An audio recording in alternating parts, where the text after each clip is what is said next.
ભારતની ચૂંટણીમાં વિદેશી હસ્તક્ષેપ, ટ્રમ્પના દાવા બાદ ભાજપના રાહુલ ગાંધી પર પ્રહાર.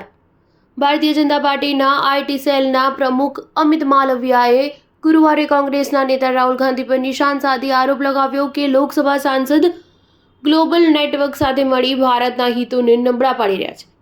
તેમની આ ટિપ્પણી એવા સમયે આવી છે જ્યારે યુએસ રાષ્ટ્રપતિ ડોનાલ્ડ ટ્રમ્પે બાઇડેનના વહીવટીતંત્ર પર ભારતની ચૂંટણીમાં દખલ કરવાનો આરોપ લગાવ્યો છે.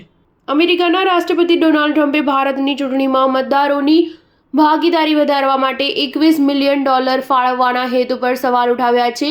મિયામીમાં FII પ્રાથમિકતા શિખર સંમેલનને સંબોધતા ટ્રમ્પે કહ્યું કે આપણે ભારતમાં મતદાન પર $21 મિલિયન ખર્ચવાની કેમ જરૂર પડી.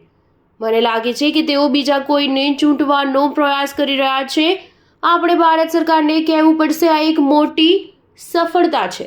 ટ્રમ્પના નિવેદનનો ઉલ્લેખ કરતા ભાજપ આઈટી સેલના પ્રમુખ અમિત માલવિયાએ આરોપ લગાવ્યો કે કોંગ્રેસ નેતા રાહુલ ગાંધી 2024ની લોકસભા ચૂંટણી પહેલા ભારતના મામલામાં વિદેશી હસ્તક્ષેપની માંગ કરી રહ્યા છે. અમિત માલવિયાએ વર્ષ 2023માં રાહુલ ગાંધીએ લંડનમાં આપેલા એક ઇન્ટરવ્યૂનો વિડીયો સોશિયલ મીડિયા પર શેર કર્યો છે, જેમાં લખ્યું કે 2024ની લોકસભા ચૂંટણી પહેલા માર્ચ 2023માં રાહુલ ગાંધી લંડન ગયા હતા અને અમેરિકાથી લઈને યુરોપ સુધીની વિદેશી તાકાતોને ભારતના આંતરિક મામલામાં દખલ કરવા માટે આગ્રહ કરી રહ્યા હતા. અમિત માલવિયાએ કહ્યું, રાહુલ ગાંધીએ ભારતની રણનીતિ અને ભૂ રાજકીય હિતોને નબળા પાડવાની કોશિશ કરી રહેલા વૈશ્વિક નેટવર્ક સાથે પોતાને જોડ્યા છે, જે ભારતના વ્યૂહાત્મક અને ભૂ રાજકીય હિતોને નબળા પાડવાનો પ્રયાસ કરી રહ્યું છે અને વિદેશી એજન્સીઓ માટે એક કડી તરીકે કામ કરી રહ્યું છે. હવે યુએસ રાષ્ટ્રપતિ ડોનાલ્ડ ટ્રમ્પે પુષ્ટિ કરી છે કે ખરેખર ભારતીય ચૂંટણીઓને પ્રભાવિત કરવાનો અને નરેન્દ્ર મોદી સિવાય અન્ય કોઈને વડાપ્રધાન તરીકે